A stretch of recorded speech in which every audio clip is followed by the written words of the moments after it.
The end of the world began with a light in the sky. That's what the news called it, just a light, like a new star burning bright over the Pacific. 3 days later, they arrived in ships that defied physics, hovering over major cities worldwide. The Vashiri had come, seeking peaceful contact with humanity. I watched it all unfold on my television like everyone else, a 28-year-old history professor with a modest apartment and an unremarkable life. I specialized in ancient cultural exchange, how civilizations communicated, traded, and sometimes survived first contact with one another. Ironically, I had published a paper just months earlier about diplomatic protocols in cross-cultural encounters. My name is Marcus Evans, and I had no idea my specific knowledge would soon become the most valuable skill on Earth. The initial meetings went well until Jakarta. Something went wrong: panic, miscommunication, an itchy trigger finger, and 7 Vashiri delegates were gunned down by human military forces. Within hours, Sydney was gone, then Moscow, then Cairo, just gone, vaporized in displays of power that made nuclear weapons look like firecrackers. Then silence. For 36 hours, humanity held its breath. When they broadcast again, it was on every screen, every device, globally and simultaneously. Their leader, a tall, silver-skinned female with eyes like liquid mercury, spoke perfect English in a voice that seemed to resonate inside my skull. "I am Empress Niver of the Vashiri Dominion. Your species has committed an act of war against mine. The penalty is extinction." Her face betrayed no emotion, but something about her gaze seemed to look directly at me, which I dismissed as paranoia. "However, we offer one path to peace, a marriage alliance, as is our custom with conquered worlds worthy of preservation." I remember laughing nervously. Marriage to an alien, it sounded absurd. "We have selected our candidate based on our evaluation of your species. Marcus Evans will represent humanity in this union." My coffee mug shattered on the floor. My name. My actual name spoken by this alien empress to the entire world. The next 12 hours were chaos. Government agents swarmed my apartment. I was whisked to a secure facility where grim-faced officials explained the situation. The Vashiri had researched humanity extensively before arrival and had somehow selected me based on my academic work. "Why me?" I kept asking. "I'm nobody. I'm not a diplomat or a soldier." General Diana Harlow, the most decorated officer in the room, looked at me with a mixture of pity and frustration. "They specifically cited your work on cultural exchange protocols in pre-industrial societies. Apparently, that makes you qualified in their eyes." "For marriage," I laughed hysterically, "to their empress." "This isn't a joke, Dr. Evans," said a thin man who introduced himself only as Director Blackwood. 3 major cities are gone, millions dead, and they've demonstrated capability to target any location on Earth with precision we can't counter. "The choice is simple," Dr. Alina Kwan, our leading xenobiologist, said quietly. "You marry her or we all die."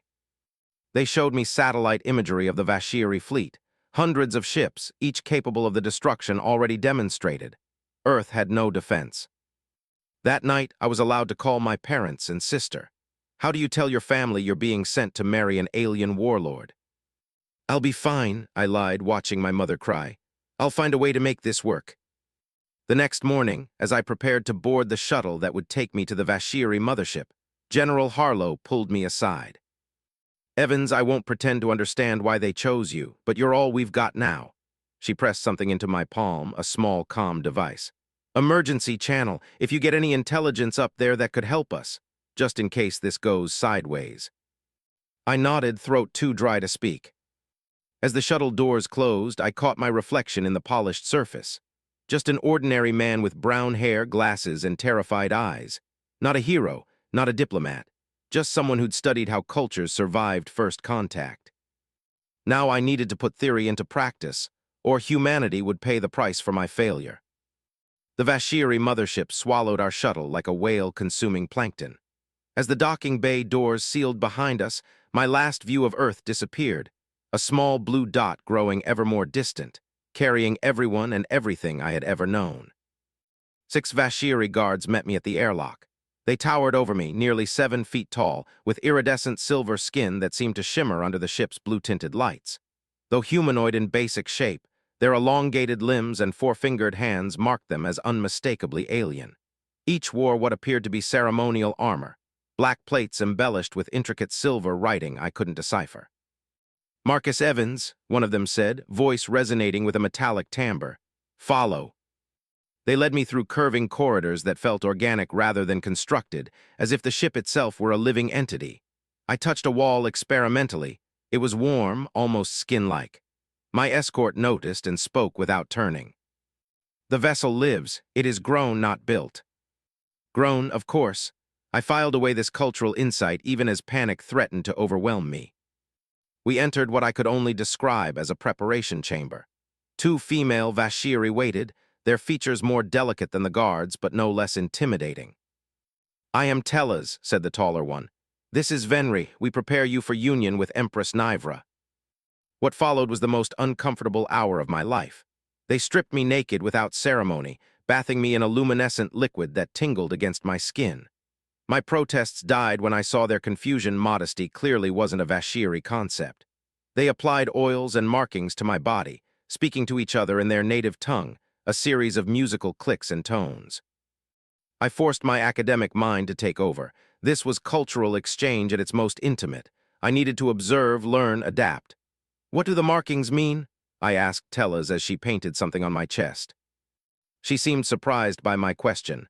"They tell your story, your accomplishments, your lineage," she frowned.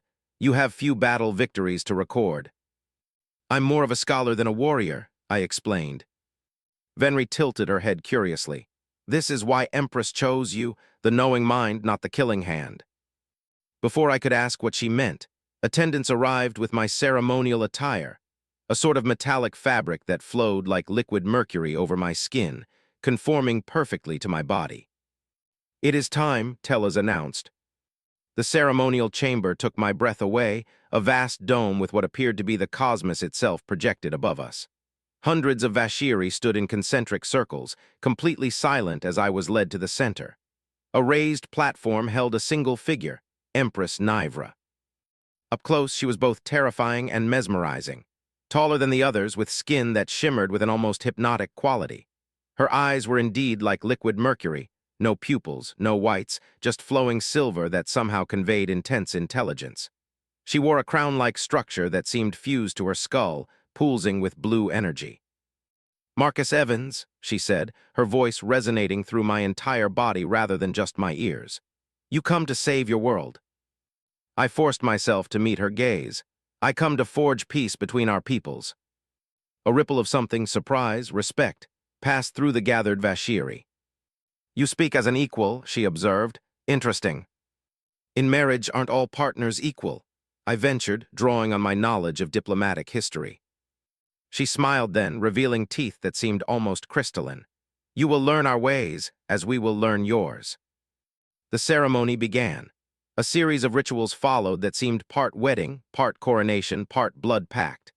I was given strange foods to consume, required to recite phrases in their language, which I'm sure I butchered, and finally brought to stand directly before Nivra. "The bond requires joining," she explained. "Mind to mind, this will cause pain." Before I could process her warning, she placed her hands on either side of my face. Agony erupted behind my eyes as foreign thoughts invaded my consciousness. I saw flashes of her life, battles won, rivals defeated, the weight of an empire on her shoulders. I felt her singular determination, her ruthless pragmatism, and underneath it all, a crushing loneliness that mirrored my own academic isolation on Earth. Then just as suddenly it ended, I found myself on my knees gasping. "You endured," she said, something like respect in her voice. "Many do not." As I struggled to my feet, she addressed the assembly. "The union is complete. Marcus Evans is now consort to the Empress, with all rights and duties therein." The gathered Vashiri pressed their fists to their chests, in what I assumed was a salute. Later in her private quarters, our quarters now, I supposed, Nivra regarded me with clinical interest. The room was sparse but elegant, dominated by a large sleeping platform and strange artifacts I couldn't identify. "You fear what comes next," she stated plainly. I swallowed hard. On Earth, marriage usually involves physical intimacy. "As it does among the Vashiri," she confirmed, approaching me with predatory grace. "But perhaps not as you imagine." She placed a hand on my chest, and I felt a strange warmth spreading from her touch. The bonding has begun. Our essences will blend over time. And tonight, I asked, my voice barely a whisper. Tonight, she said, her silver eyes capturing mine, you will learn what it means to be joined to the stars themselves. As her lips met mine, an electric sensation coursed through my body.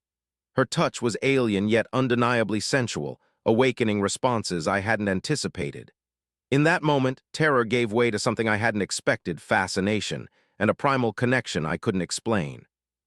The fate of Earth still hung in the balance, but as Nivra pulled me toward the sleeping platform, I realized I was no longer just humanity's reluctant ambassador. I was becoming something else entirely, something between two worlds. And against all odds, I wasn't entirely afraid of what I was becoming. I awoke to the sound of whispers. 3 Vashiri stood at the far end of the chamber, their silver forms shimmering in the low light. They fell silent when they noticed I was awake, bowing slightly before departing. "The High Council grows curious about you," Nivra said, entering from a side chamber I hadn't noticed before. She wore something like a military uniform, black and silver with insignia that glowed with internal light. "You are the first human consort in our history."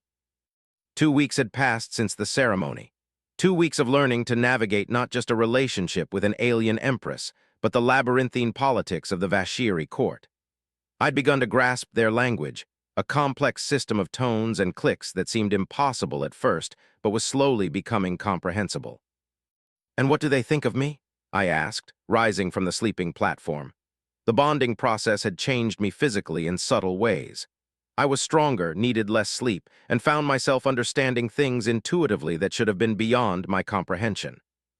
"They are divided," Nivra replied candidly. "Many believe you are a weakness I cannot afford. Others see potential value in understanding humans better." "And what do you think?" I asked, approaching her. Our physical relationship had evolved from that first night, still strange and alien, but undeniably satisfying. The Vashiri connected through a form of bioelectric exchange that created mental and physical pleasure far beyond anything I'd experienced with humans. "I think," she said, placing a hand on my chest in what had become a familiar gesture, "that you continue to surprise me." I felt the now familiar tingle of her touch, the subtle sharing of consciousness that occurred whenever we made contact. The mind meld from the ceremony had created a permanent link between us, allowing glimpses into each other's thoughts. "You have duties today," she continued. "The council wishes to evaluate your knowledge of our customs. You will join their assembly." My stomach tightened. "I've only been learning for 2 weeks. "Then learn faster," she said, but I caught the flicker of concern in her eyes. Failure would reflect poorly on us both. After she left, I used the small communication device General Harlow had given me. It allowed brief, encrypted messages to Earth, though I suspected the Vashiri could monitor them if they chose to. I kept my reports factual, sending details about their technology and culture without betraying Nivra's trust. Today's message was simple. Still alive, still learning, ship capabilities beyond our comprehension, peace holding. I dressed in the formal Vashiri attire I'd been provided, a close-fitting suit of the liquid metal fabric that adjusted to my body temperature. As I studied my reflection, I hardly recognized myself. My eyes had a slight silver sheen now, an effect of the bonding. The marking on my chest, Nivra's royal insignia, glowed faintly beneath the fabric. My escort arrived precisely on time. Commander Daxar, head of the Imperial Guard and one of the few Vashiri who treated me with something approaching respect. "Consort," he said with the traditional fist-to-chest salute, "the council awaits." As we walked through the living corridors of the ship, Daxar spoke quietly. "There are those who will test you today, not just your knowledge, but your courage." "I suspected as much," I replied. "Any advice?" "Remember that to show weakness is to invite attack. The Vashiri respect strength above all else." "I'm not a warrior," I reminded him. "No," he agreed, "but there are many forms of strength. The Empress saw something in you, remember that." The council chamber was a semicircular room with 13 ornate chairs arranged in tiers. 12 were occupied by the highest-ranking Vashiri officials, military commanders, scientific directors, and what appeared to be religious leaders. The 13th, at the center, was empty Nivra's seat, which she rarely occupied, preferring to stand. She was there now, tall and imposing, watching as I entered, Our eyes met briefly, and I felt a pulse of something. Encouragement, warning. The bond between us was still too new to interpret clearly. "Marcus Evans," announced the eldest council member, General Vex. His silver skin was etched with countless battle scars, making him look like a cracked statue. "You have been joined to our Empress for 16 planetary rotations. You have been granted access to our knowledge, our customs, our very ship body.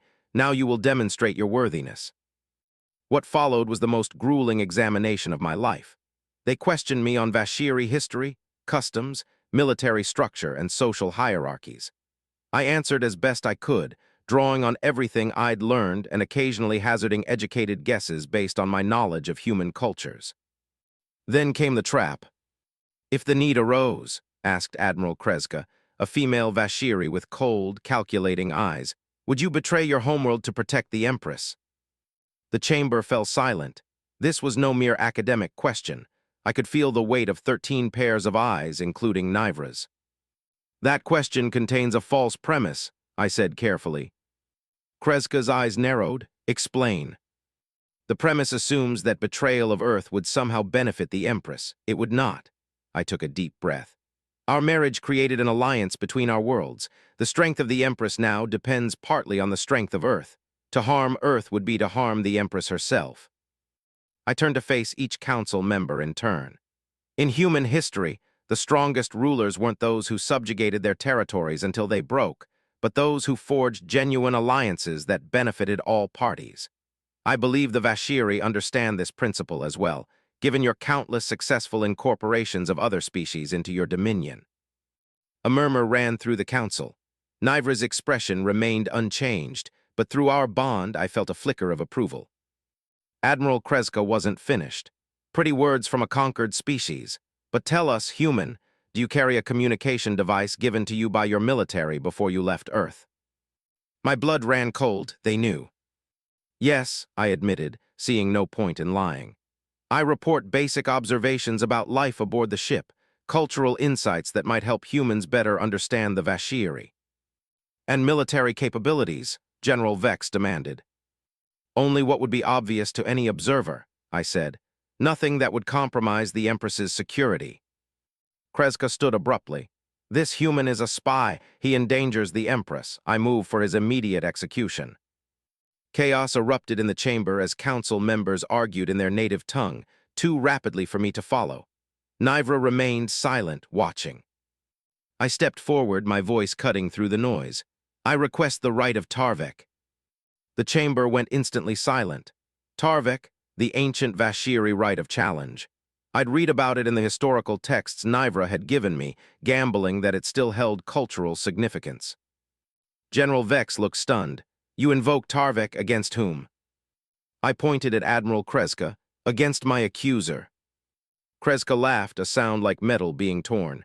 "You challenge me to combat, you would die in seconds." "Tarvek isn't limited to physical combat," I countered, remembering my readings. "It can be any test agreed upon by both parties. I propose a test of knowledge and strategy, a game of Kevash." Kevash was the Vashiri equivalent of chess, only far more complex. I'd been learning it from Daxar, who claimed I showed unusual aptitude for a human.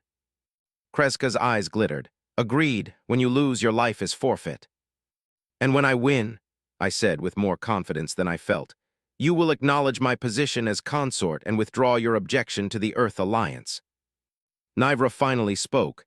"The challenge is accepted. Prepare the Kevash board."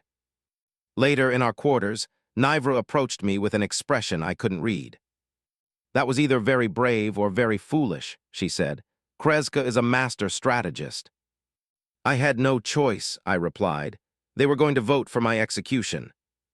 "Perhaps," she touched my face, sending a wave of warmth through our bond. "But now you've staked not just your life, but Earth's future on a game." I caught her hand in mine. "Why didn't you defend me?" "Because you needed to defend yourself," she said simply. "My protection would only have confirmed their belief that you are weak." She moved closer, her body against mine, sending shivers of electric pleasure through my nervous system. "Show me your strength again, Marcus Evans," she whispered against my ear. "Show me I chose wisely." As her lips found mine and our bodies entwined in that now familiar dance of alien passion, I realized something had fundamentally changed. This was no longer just about survival or duty. Something deeper was forming between us, something neither Vashiri nor human, but uniquely our own. In the morning, I would face Kreska in a battle of minds that would determine my fate and potentially Earth's. But tonight, in Nivra's arms, I found a strange peace. Whatever I had become in this union, it was stronger than what I had been before. And perhaps, just perhaps, it would be enough to save us all. The Kevash match against Admiral Kreska lasted 17 hours. By the 12th hour, a crowd had gathered in the observation chamber. By the 15th, even Nivra stood watching, her face impassive but our bond thrumming with tension. When I finally maneuvered Kreska's sovereign peace into an inescapable trap, the silence in the room was absolute. "Impossible," Kreska whispered, staring at the board. I said nothing, merely holding her gaze until she looked away, pressing her fist to her chest in the traditional salute of recognition. "The human wins," announced General Vex, his voice carrying a note of surprise. "The challenge is satisfied, the consort's position is affirmed." That victory earned me grudging respect among the Vashiri nobility. In the months that followed, I became more than just the Empress's exotic pet. I was invited to council meetings, asked to provide insight on human cultures, and even given limited access to their technological archives. My relationship with Nivra deepened beyond what I'd thought possible. The bioelectric bond between us strengthened with each passing day. I could feel her emotions now, even at a distance, and she mine. We shared dreams, memories, desires. The silver sheen in my eyes grew more pronounced, and my strength continued to increase, side effects of our bond that fascinated the Vashiri scientists. But all was not well elsewhere. "There is unrest on your planet," Nivra told me one evening as we stood in the observation deck, looking down at Earth below us. "Some of your leaders are not satisfied with our arrangement." I nodded grimly. "General Harlow has been sending increasingly urgent messages. There's a faction called Earth First gaining support. They see our marriage as surrender, not alliance." "They would prefer extinction?" she asked, genuine confusion in her voice. "They believe they can find a way to defeat you," I explained. "Humans can be irrationally optimistic." She touched my face, a gesture that had become natural between us. "Like you were challenging Kreska to Kevash." I smiled, covering her hand with mine. "Perhaps." "These dissenters must be eliminated," she said matter-of-factly. "It is the Vashiri way." "It's not the human way," I countered. "Not anymore. Let me speak with them. I can explain the benefits of our alliance." She considered this. "You wish to return to Earth?" "Briefly," I said, "as your representative." After lengthy discussions with the Council, it was arranged. I would make a diplomatic visit to Earth with a small contingent of Vashiri guards. Commander Daxar, who had become something of a friend, would lead the security detail. When our shuttle touched down at the United Nations headquarters in New York, I was struck by how alien my homeworld now seemed. The gravity felt too strong, the air too thick, the colors too dull. After months among the Vashiri, I had changed in ways I was only beginning to understand. General Harlow met me on the landing pad, her eyes widening at my appearance. "Evans, you look different." "I am different," I replied, feeling the weight of Nivra's consciousness in the back of my mind, watching through our connection. The diplomatic meetings were tense. World leaders peppered me with questions about Vashiri technology, military capabilities, and weaknesses. I answered carefully, balancing honesty with discretion. "They've changed you," accused President Ochoa during a private meeting. "Your loyalty is compromised." "My loyalty is to survival," I replied evenly. "I've seen what they can do. I've also seen how much we can learn from them. This alliance benefits both species." "Tell that to Sydney," he snapped, "or Moscow or Cairo." "I can't change what happened," I acknowledged, "but I can help prevent worse." Later that night in my heavily guarded quarters, I sensed Nivra's concern through our bond. "Be vigilant," her thoughts whispered in my mind. "There is danger." I had just reached for the communication device to contact Daxar when the explosion rocked the building. Smoke filled the room as masked figures burst through the door. I fought back with strength that surprised even me, breaking one attacker's arm with a single twist. But they were prepared, firing darts that penetrated even my enhanced physiology.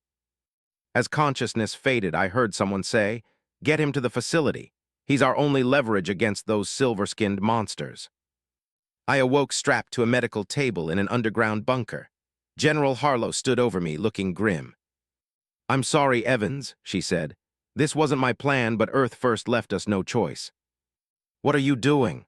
I demanded, struggling against restraints that even my enhanced strength couldn't break. "Extracting Vashiri secrets," she replied. "Their biological technology specifically. Your bond with the Empress has changed your cellular structure. We need to understand how." The scientists around me prepared surgical equipment. I felt fear spike through me, echoed by Nivra's fury resonating through our bond. "She knows," I warned them. "She can feel what I feel. She'll destroy you for this." "We're shielded," Harlow said confidently. "They can't find us." "You don't understand," I said desperately. "The bond isn't technological, it's biological. Quantum distance means nothing." As if to prove my point, alarms began blaring. A voice over the intercom shouted about unidentified craft breaching airspace. "She's coming," I said, feeling Nivra's rage building like a storm. "And she's bringing the fleet." Harlow's face paled. "We need to move him deeper." The ceiling exploded inward.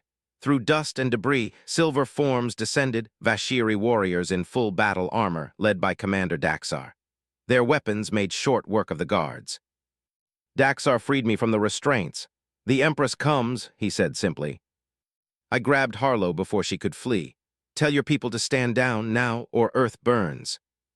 She stared at me, seeing at last what I had become, neither fully human nor Vashiri, but something in between. "You're one of them now," she whispered. "No," I replied. "I'm the only thing standing between humanity and extinction, again." Within the hour, Nivra's personal transport landed outside the facility. When she emerged, resplendent in battle armor, her eyes found mine immediately. The relief that surged through our bond was nearly overwhelming. "They hurt you," she said, her voice deadly quiet as she approached. "I'm all right," I assured her, taking her hands. "But this changes things. Earth isn't ready." She glanced at the Earth-first captives, including Harlow. "They must be punished." "No," I said firmly. "That would only make more like them. We need to show strength through mercy." Her silver eyes studied mine. "This is a human concept." "Yes," I agreed, "one worth adopting." To everyone's surprise, she nodded. "For you, I will try this, mercy."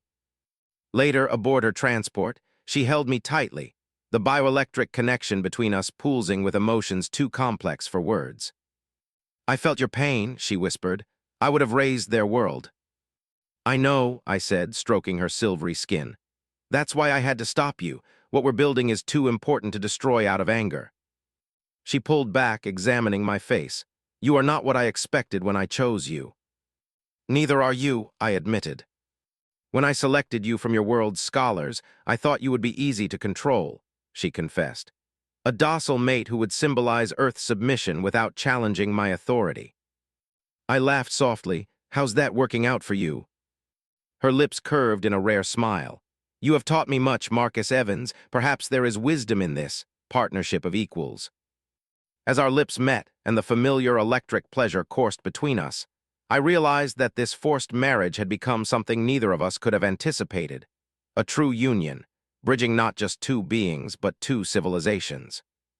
But back on Earth, the seed of rebellion had been planted. And despite Nivra's mercy, I knew this was only the beginning of our challenges. The bond between us would soon be tested in ways neither human nor Vashiri could imagine. They applied oils and markings to my body, speaking to each other in their native tongue, a series of musical clicks and tones. I forced my academic mind to take over. This was cultural exchange at its most intimate. I needed to observe, learn, adapt. "What do the markings mean?" I asked Tellez as she painted something on my chest. She seemed surprised by my question. "They tell your story, your accomplishments, your lineage," she frowned. "You have few battle victories to record." "I'm more of a scholar than a warrior," I explained. Venri tilted her head curiously. "This is why Empress chose you, the knowing mind, not the killing hand." Before I could ask what she meant, attendants arrived with my ceremonial attire. A sort of metallic fabric that flowed like liquid mercury over my skin, conforming perfectly to my body. "It is time," Tellez announced. The ceremonial chamber took my breath away, a vast dome with what appeared to be the cosmos itself projected above us. Hundreds of Vashiri stood in concentric circles, completely silent as I was led to the center. A raised platform held a single figure, Empress Nivra. Up close, she was both terrifying and mesmerizing. Taller than the others, with skin that shimmered with an almost hypnotic quality. Her eyes were indeed like liquid mercury, no pupils, no whites, just flowing silver that somehow conveyed intense intelligence. She wore a crown-like structure that seemed fused to her skull, pulsing with blue energy. "Marcus Evans," she said, her voice resonating through my entire body rather than just my ears. "You come to save your world." I forced myself to meet her gaze. "I come to forge peace between our peoples." A ripple of something, surprise, respect, passed through the gathered Vashiri. "You speak as an equal," she observed. "Interesting." "In marriage, aren't all partners equal?" I ventured, drawing on my knowledge of diplomatic history. She smiled then, revealing teeth that seemed almost crystalline. "You will learn our ways, as we will learn yours." The ceremony began. A series of rituals followed that seemed part wedding, part coronation, part blood pact. I was given strange foods to consume, required to recite phrases in their language, which I'm sure I butchered, and finally brought to stand directly before Nivra. "The bond requires joining," she explained. "Mind to mind, this will cause pain." Before I could process her warning, she placed her hands on either side of my face. Agony erupted behind my eyes as foreign thoughts invaded my consciousness. I saw flashes of her life, battles won, rivals defeated, the weight of an empire on her shoulders. I felt her singular determination, her ruthless pragmatism, and underneath it all, a crushing loneliness that mirrored my own academic isolation on Earth. Then just as suddenly it ended, I found myself on my knees gasping. "You endured," she said, something like respect in her voice. "Many do not." As I struggled to my feet, she addressed the assembly. "The union is complete. Marcus Evans is now consort to the Empress, with all rights and duties therein." The gathered Vashiri pressed their fists to their chests, in what I assumed was a salute. Later in her private quarters, our quarters now, I supposed, Nivra regarded me with clinical interest.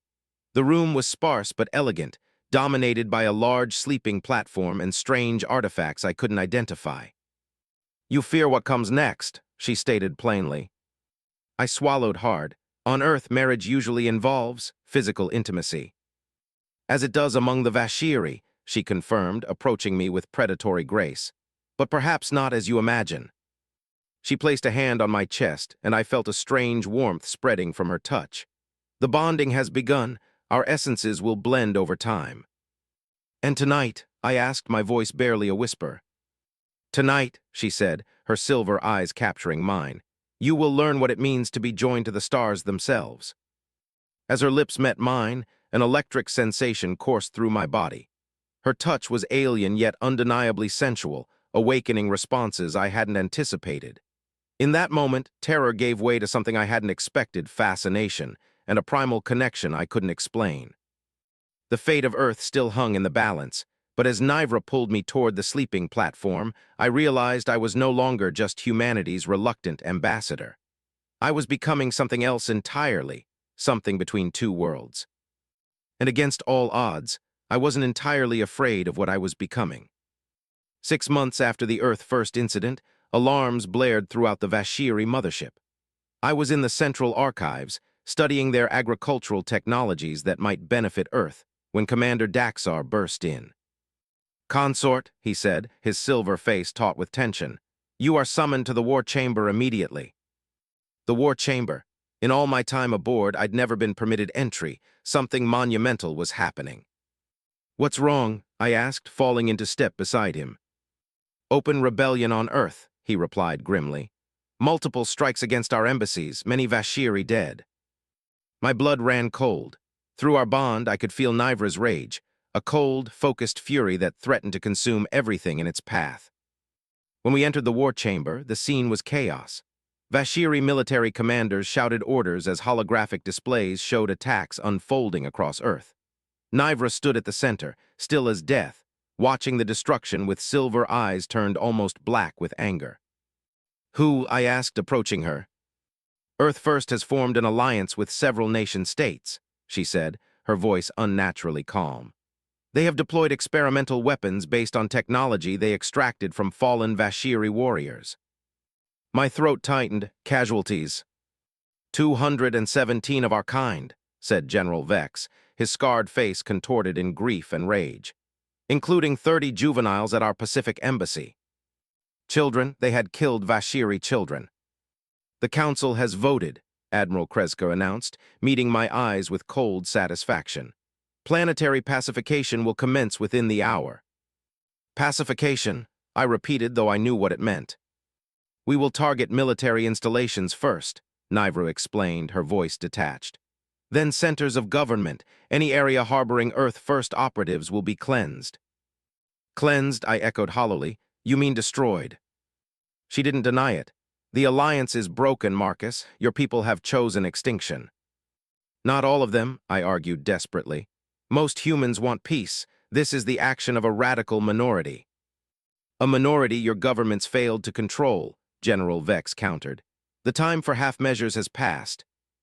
Through our bond, I could feel Nivra's conflict. The Empress demanded vengeance, but the woman, the being I had come to love, hesitated. Give me a chance to stop this, I pleaded. Let me speak to them. To what end? Kreska scoffed. They see you as a traitor. Then let me prove otherwise, I said, an idea forming. Let me invoke Kavarik. The chamber fell silent. Kavarik, the ancient Vashiri ritual where a consort could temporarily assume the Empress's authority in times of crisis. You cannot, Kreska protested. He is not fully Vashiri. But he is my bonded consort, Nivra said quietly, studying me with those mercurial eyes. The law permits it. Our gazes locked, and through the bond I felt her question. What do you intend? Trust me, I replied silently, as I have trusted you. To everyone's astonishment, she stepped back from the command platform. I grant Kavarik to Marcus Evans, my consort and equal. For 3 cycles, his word is as mine. Before anyone could protest further, she placed her hand on my chest, sending a surge of energy through me that nearly brought me to my knees. The royal insignia on my chest flared with blue fire, visible even through my clothing. What is your command, consort? General Vex asked stiffly. Prepare my transport, I said. I will go to Earth alone. Impossible, Kreska exploded. You would be killed instantly. No, I countered. They want me alive. I'm too valuable, the only human with intimate knowledge of Vashiri biology and technology. It is too dangerous, Nivra said aloud, though through our bond I felt her understanding of my plan. If I fail, I said, addressing the entire council, you may proceed with your pacification, but if I succeed, we will have peace without further bloodshed. And if they capture you, torture you for information, Kreska demanded. I smiled grimly. The bond works both ways. Nivra will know everything they do to me, everything I tell them. There will be no secrets. After fierce debate, it was agreed. I would have 24 Earth hours before the fleet would launch its attack. In our quarters, Nivra helped me prepare. Her fingers traced the contours of my face as if memorizing them. You have changed me, Marcus Evans, she said softly. Before you, I knew only conquest and submission. You have shown me another way. And you've changed me, I replied, taking her hands in mine. I'm neither human nor Vashiri now. Perhaps that's why I'm the only one who can stop this war. Our farewell was passionate, desperate, the bioelectric exchange between us reaching new heights of intensity. When we finally separated, her silver skin glowed with an internal light that matched the fire in my veins. Return to me, she whispered, pressing her forehead to mine, or I will tear their world apart. I know, I said. That's why I must succeed. My transport landed at the United Nations amid a hurricane of weapons trained on its hull. When I emerged, alone and unarmed, a ripple of shock passed through the assembled soldiers. I come to negotiate, I announced, as acting representative of the Vashiri Dominion. President Ochoa himself waited in the council chamber, flanked by military leaders from a dozen nations. General Harlow stood among them, her face grim. Dr. Evans, Ochoa said coldly.